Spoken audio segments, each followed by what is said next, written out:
Selesnya tokens versus Mono Red Aggro. 2 8-0s. One of them is going to be on the top of the standings. Will it be the Bandana Man? You know what, Ethan? This is multiple opens in a row. Killing it on the fashion front. I agree. Killing it. I agree. We've never had this conversation. You see a lot of players when you get older in the game, you start seeing players who are younger who remind you of players that you grew up with. You want to draw the parallels. Matthew Dilks, I came up an open or two ago with John Sonny. That's who he reminds me of. Yeah, John it's a lot. It's a lot. Ethan, he reminds me a little bit of me, for better or for worse. We got to get him a jersey then. We do. We don't ever see any jerseys, but he could pull off a Padres jersey.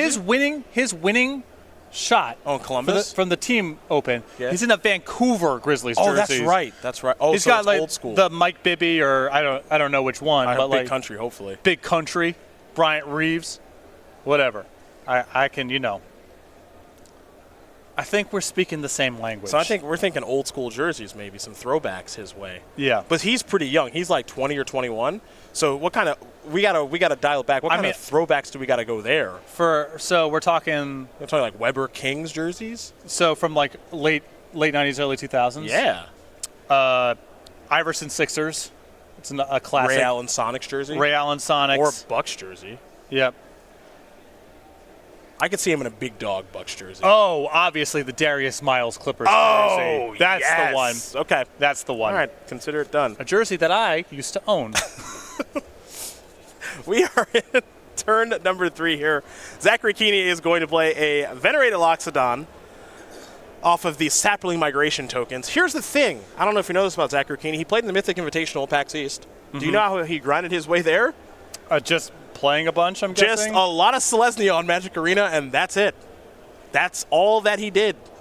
And then he played Selesnya at the Mythic Invitational. Didn't do great, unfortunately, but it's a deck that he knows, and it's a deck he continues to win with on the SCG Tour, and he's winning with it here. He's 8-0, and unfortunately for Ethan, I believe that Zachary is in a very good matchup against these red decks. Well, they're not that good. These are the edges that you have from the red side. It is not a good matchup. Some of their draws are really bad against Goblin Chain Whirler, and some of their draws are really bad against Steamkin, and they are not the best against Experimental Frenzy.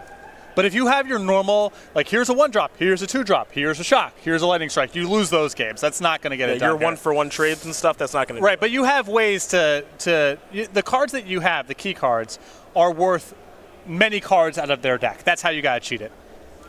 Well, it was the combination of Fanatical Firebrand and Lightning Strike that took care of the Venerated Loxodon. However, there are two Knuckleheads on the battlefield that are kind of annoying here for Gaieski to have to work through, and now Legion's Landing is going to show up, and a token will be generated. So this could be transforming as soon as next turn. We'll have to see.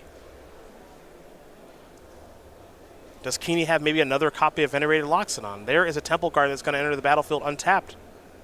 Next up is Amara. And now those Knuckleheads will come into the red zone. Yeah, unfortunately here for Gaieski, he's not drawn any of the cards that are worth multiple cards. And also some of these cards have a very short window. Runaway Steamkin at this spot, not very good. Goblin Chain Whirler, not very good. If he has Experimental Frenzy, maybe good, but he's also at risk of getting run down. Gaieski does have a copy of Experimental Frenzy in hand, hasn't played a land yet for the turn, and you also see the Wizard's Lightning. And that was revealed from Light Up the Stage. Gotta say, it's a trip watching Gaieski. Just feels a lot like watching myself 20 years ago with more and better hair. His hair is really good. It's really good. Not a lot of people can pull off the bandana. No. And he's got a wide range, too. That's part of it. It's not just one style. Mm-hmm. I had one. Ethan's switching him up.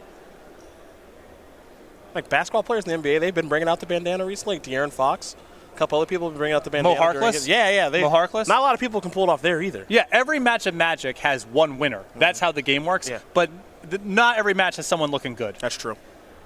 That's very true, actually. Wizard's Lightning, bang, Amara down.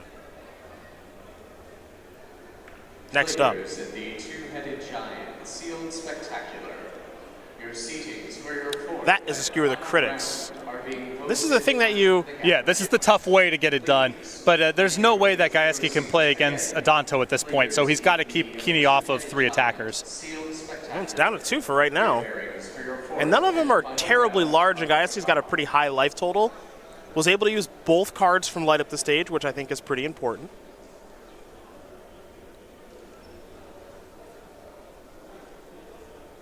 And now there's another removal spell in Shock to take care of the Sapling Migration token. And now all Kiihne can do is pass the turn back. So if you're Ethan, this is a really good time for some combination of land and Experimental Frenzy. There is a land. That's a Goblin Chain Whirler to finish out the Vampire token. I will come across for 2. And Ethan attacks with a little bit of flourish Yes. as he plays his card. Yeah. I don't know if you had that in you in the way Oh back. my! I mean, I had it all. I mean, I did get to watch you cast a lot of Burglar Rats and Notion Rains, and you looked in your comfort zone then back in Denver. Bugler Rat. Yeah. Sorry, not Burglar. Is it Burglar Rat or It's the Burglar Rat, but I thought it was the Bugler Rat the first time I read it, and then I'm just sticking with that. It's the Bugler Rat. the little guy? We're tapping 4 mana. It looks like, it's time for a Frenzy. This is how you go about cheating the matchup. Also, we got a Conclave Tribunal out of the grip. Yep. And now Gaieski's got the spot of do you play the mountain first or not with the Experimental Frenzy? Yeah, do you know the answer to that? I don't know.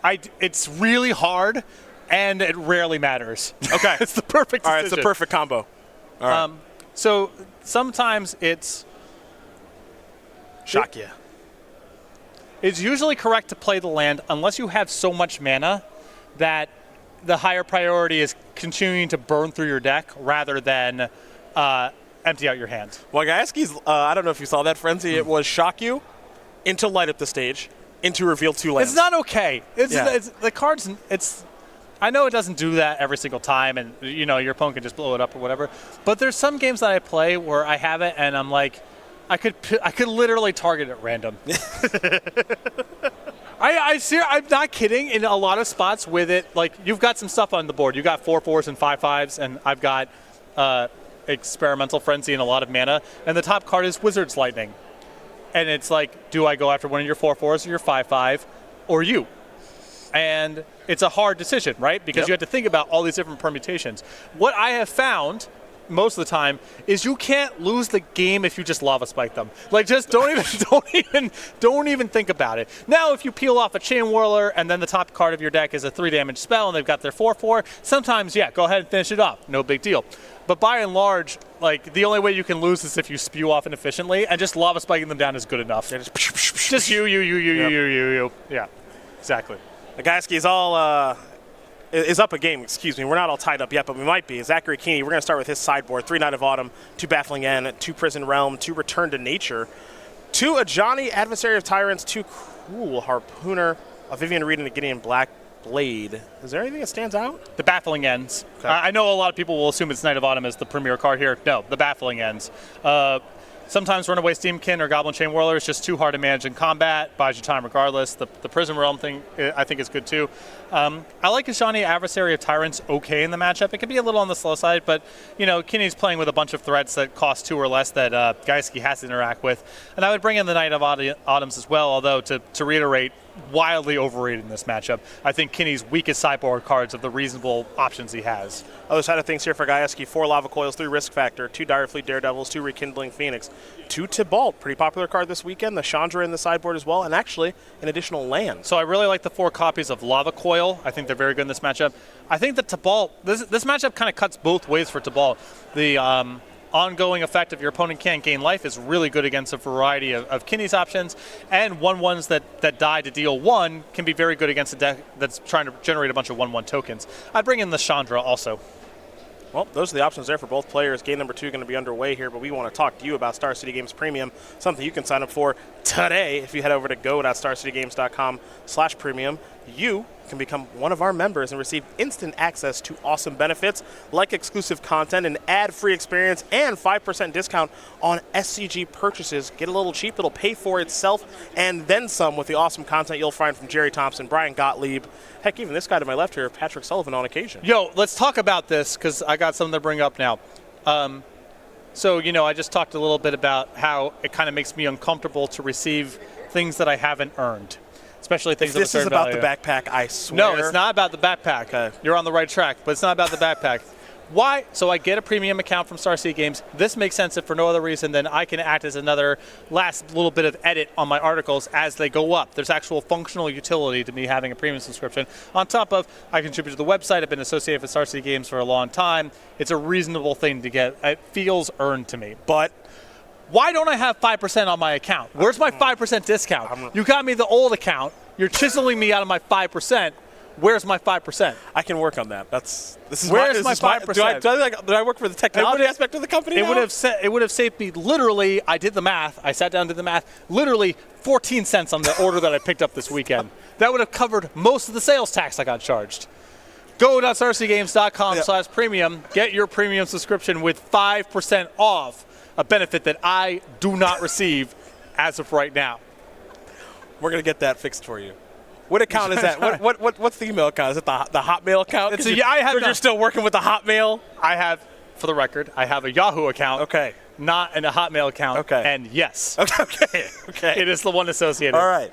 I got a Gmail account at one point because when I was working over at Stoneblade, working on Soulforge and such, they were like, no one will take you seriously if you have a Yahoo account. That's true. You have to get a Gmail account for work-related purposes. That means you still log into Yahoo, a website I don't use anymore. How many unread emails do you think I have in my Yahoo account? At least 4 figures. It's over 1,000. The answer, oh my God. 72,860 unread messages. You try to reach me, you can't. Did you know that I can't go to sleep if I have an unread email? You seem like the type. That doesn't bother me. I can't do it. Yep. I feel like I may have missed something or offended someone. Nope. You've done that to 72,000 different people, including that prince that needs money to get out of that jail in Africa. He keeps emailing people. No, I respond to those. Oh, okay. Yeah. No, you can't. I respond to all business inquiries. Yeah. He has a laptop in jail, right, but he can't get out. Yeah. Yeah. It's a history of Benalia. That's weird to say. Yeah, no, that one, those get opened. Yeah. You got pills you're trying to sell me on the cheap? Yeah. Helps if you have a typo in the subject line. I open those up. Oftentimes those are there. Right. Yeah. Just click this link. That is a Goblin Chain Whirler coming in for a couple points of damage here. Kiihne is going to make another 2/2 from History of Benalia. This is a Saproling migration, and I think it might be time for Venerated Loxodon. Yeah, it is. Yep, and this is the big test right here for Gaieski is if you have Lava Coil in, you get a good hit in, and your 3/3 First Striker is still good on the battlefield. If the Loxodon is problematic to attack through, then Gaieski's in some trouble. Snap block, and I love it. Snap block, and I love it. I know it's on the battlefield that it can die, but you got to save those points of damage. Now a flyer could be a problem. Yep, I mean, so Rekindling Phoenixes, there's spots where it's really poor because of Conclave Tribunal, and there's spots where it's really good where the ground gets locked up. Zach's reaction is so good. He just did like a big deep breath and very happy about what he drew. Oh, Tribunal, he peeled it. He peeled it off. Oh, boy. Yep. These two obviously must know each other at least a little bit because that was quite the reaction, and now he's going to start getting in the red zone here. Heck of a draw step there for Zachary Kiihne to take care of that Rekindling Phoenix. Now Gaieski's got to find another way to get a bunch of points of damage through because Kiihne's got a lot of life. Yep. It's going to have to involve Frenzy probably. And no damage to be dealt on the ground for the rest of this game, barring Experimental Frenzy in Lava Spike mode. Yep. Don't bother killing anything. It's a waste of time. And it's also a waste of your mental energy. That's true. You got to save that. There's only so much of it. Even if you pick the right things, the math is so thin that it's likely to look bad, and then especially a player of Gaieski's caliber is going to think, man, did I play really bad? Did I play really bad? Just Lava Spike him out if you draw it. Well, now here is Tristani. I don't think we're going to get there, but, something to keep in mind. We might be getting ready for G3 here in just a moment. I mean, the Chain Whirler still, you get in these spots all the time where it's like, well, I can't really attack through the Chain Whirler. I have to lose something. And I also want to be mindful of how much I'm exposing myself on the way back. But Kiihne's board here is dominant enough that I think he has the luxury of, well, okay, we can do this too. It's only getting more dominant, folks.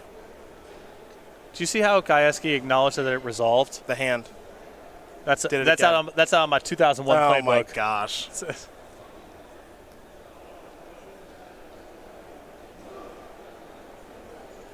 This is your new favorite player on the SCG Tour. Andy Ferguson, Yeah. if you're watching, it's over. Yeah, I still love you, man. But, It's you know, over. He's got a new really favorite. Rare. It's really rare to have it that on the nose, you know? Maybe he's just watching your old tape. Yeah. Maybe. I don't know. It's real grainy. I know. I don't think this kid's got a VHS. I don't know if he can tap into my tape. Okay, question. If we went up to both of these players and asked them what a VHS is, do you think either would know? Yeah, through their parents probably. But you said probably. Not for sure. No, but yeah, I mean, I knew what an 8-track was, even though I never used one myself. Okay. You know? Do you think neither one knows what a laser disc is?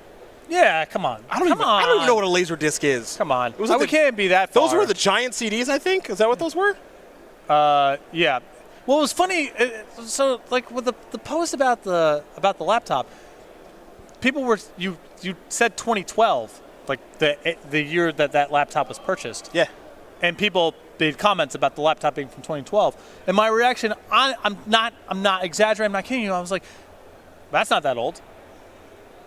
And now it's like, oh wait, no, that is It's actually 7 years ago. especially by the standards of technology, where there's Yeah. like kind of an exponential curve of how it ran. 7 years ago, 2019 to 2012 is way different than 7 years ago, 2012 to 2005, and so on down the line. Absolutely. You know? Everything moves so fast now. Yeah. But I know, you know. I think 7 years ago, maybe. Was 7 years ago? Actually, iPhones were around then. But like, you remember like in 2008, where like the best phone was like the Razr? Now, I mean, I got my first cell phone was a little flip joint. I got that same. one. Mine was a Yeah. stinker. Yeah. Big time stinker. You had to like connect to the internet and everything. Yep. And it was not cheap. Right. Not cheap to check the NBA scores. But I had to know how the Cavs were doing. They lost most of the time. Oh, my first phone that had the ability to browse the internet was 2010, I think. There you go. Down the line a little bit. Game 3. I can't say that it's made my life better. The don't phone with the internet on it? I think it's this- made my life worse. But what are you going to do? You can't opt out, you know? No, not at this point. Powerless. Yep. Flower Flourish from Kiihne as he falls down to 18. Gaieski is this no turn 1 or turn? What is happening here? No turn 1 or turn 2 play. Tithe Taker. Gonna kind of gum up the works a little bit. This has Chain got to be whirler. a chain whirler. Yeah. Yep. So you get a token. So Gaieski announced the trigger by putting the Goblin Chain Whirl on top of the Tide Taker in a slightly aggressive move. That you did that. No, my move was play the Chain Whirler underneath the Tide Taker, Oh, pick flip up the it. Tide Taker, and dump it into Shove the it in the graveyard. graveyard, yeah. Shovel it on top of the Flower Flourish. Yeah. It's frowned upon nowadays. I know it is. And then say, you're at 17. Yeah. Let's get a life total update. You're 17. 16. Yeah, and the thing about tokens is you can put the Chain Whirler under the token and just frisbee the token off of the table. You don't even need to put it in the Because graveyard. they don't need to get it because it's Right. gone forever.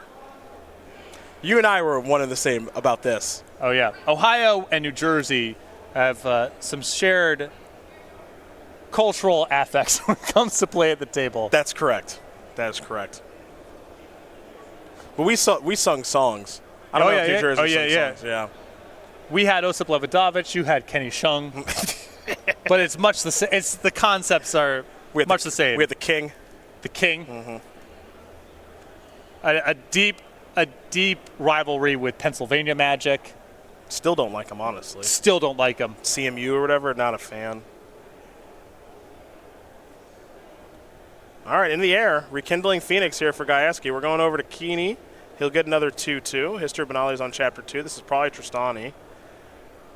And it is. Now these creatures are much larger and in charger. Oh, no, locks it on too. Yeah, so just setting up for one huge turn.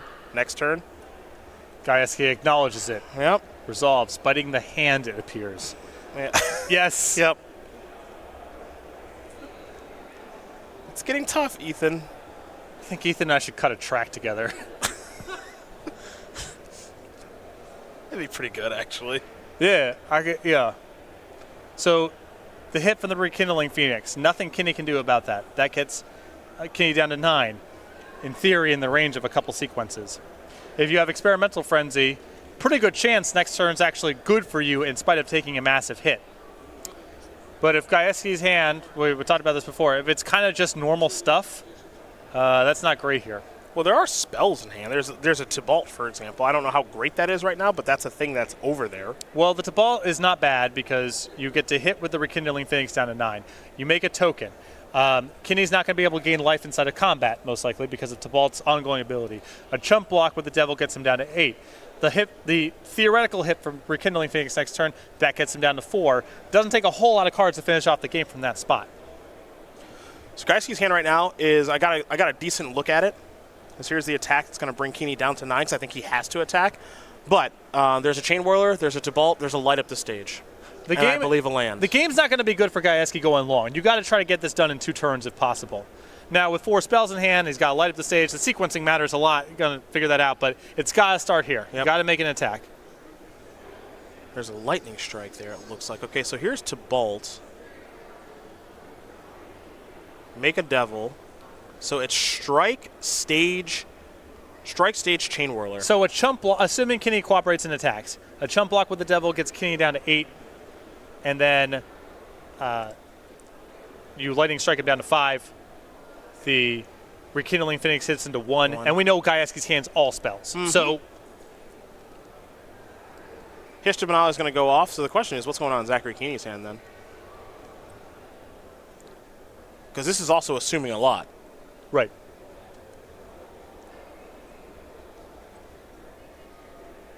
Well, I mean, and also, if Kiihne doesn't have stuff to play on the way back, he might not even be able to attack with all that much because he has to be mindful of the Chain Whirler on the way back as well. Now, it's free to hit with the Night tokens. History of Benalia has fired off Chapter 3, and they have Vigilance. So we're in the clear there. If Kiihne can attack past that, I think it's an open question. And his incentive to attack is a little bit dampened by the fact that he can't gain life off of the life linkers. The Tibalt's static power is shutting that out.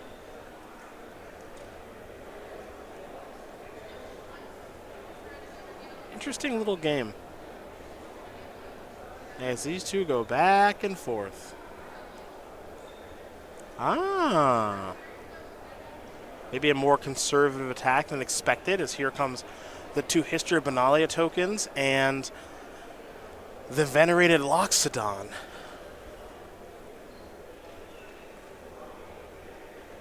We're going to see a block here on the Loxodon.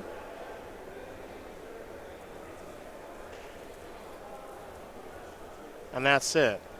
All right. So Kiihne is going to fall down to 8. And I think this block here from Gaieski is saying, well, I want to have the option of lightning striking down the Loxodon should it come to it, but I think that's unlikely to be the way it goes. I think he's got to be prepared to lightning strike away his own Rekindling Phoenix, and if that plays on his radar. Yeah, I think it's just the point of damage, the extra points don't really matter, but having the options to protect, as you were saying, I think that's the thing.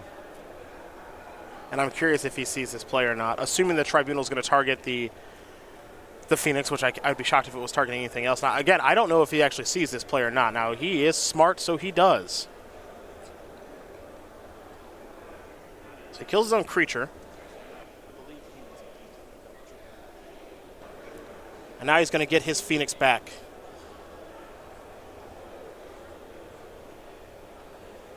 Draw a card.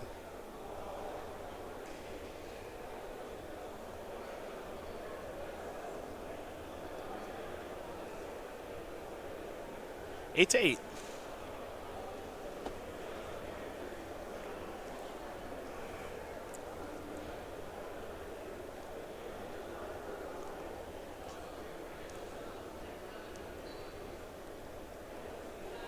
Chain Whirler 8 to 7. So he can cast Light Up the Stage here and still figure out if he wants to attack or not with the Rekindling Phoenix. Mm-hmm.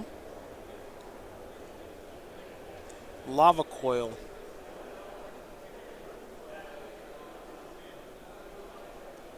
Can we kill something and get through enough damage? I think that's what he's adding up right now. Right now, Kiihne at a theoretical 3. Yeah, Gaieski always has the option here of getting a hit in with the Rekindling Phoenix. Mm-hmm. And had everything lined up the right way, if he finds a Lightning Strike here instead of a Lava Coil, he's good to go. And remember, he also has the Tibalt to activate, so he gets a 4th blocker on the way back here. if he's not in a position to attack with the Rekindling Phoenix. Make a thing. Now, how to use the coil? Assuming it will be used at all. Because remember, Tristani is pumping these creatures, so locks it on his 5 toughness. I think he's lining up blockers to see if I do, or if I were to attack, what would happen.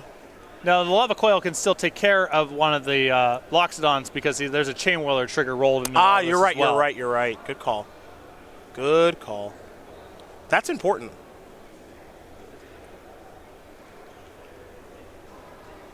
And now, this is a tough spot for Kiihne because, all right, so you attack with one thing that's transparently no good because of the Rekindling Phoenix. You attack with 2 things, and now the 2 Goblin Chain Whirlers can team up for 6 points of first strike damage. So, you attack with a 3rd thing, and now the Devil can jump block. It takes a lot from Kiihne to be able to attack in such a way that he's threatening dealing any damage at all.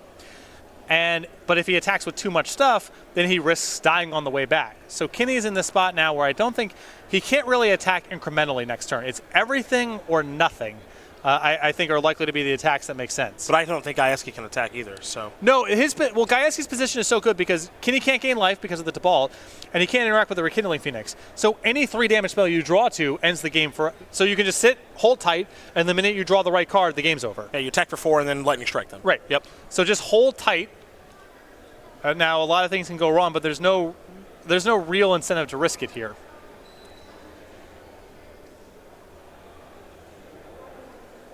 So we wonder what Zachary Kiihne drew.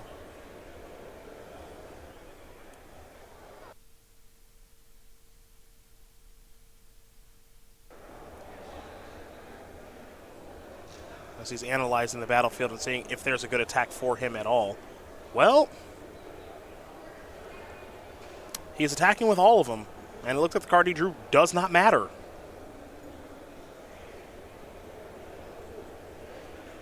So this makes it so that Chain Whirler most likely can't double block something. It's got to be a lot of this. Yeah, it's everything or nothing. Mm-hmm. If you're confident you're forcing Gaieski to chump block, then great. But you can't make it even. He's got to be careful how he blocks here. You got to let Tristani through because that's 3 points. And then 4, 5, 6, 7, so he goes to 1. Yeah, he can go to 1 here. Yep. He's going to lose everything. He's going to knock Kiihne down. I would assume he knocks him down to 6 with the Devil trigger, and your Rekindling Phoenix is still good to go the next turn. Which means Shock is live? Yep. Assuming it's still in the deck? Which I'd be shocked, if it wasn't. Yeah, this is a good shock matchup. Viashino Pyromancer also becomes a thing. Yep. But that's likely to be removed from the deck in this matchup.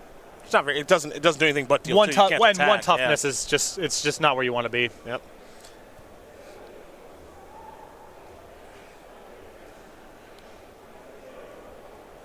So he's gonna go to 1. No life gained, obviously. There's the egg token. Phoenix is gonna come back.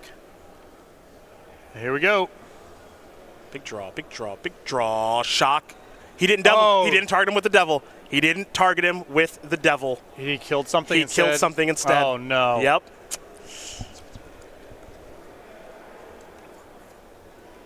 That is it. That is it.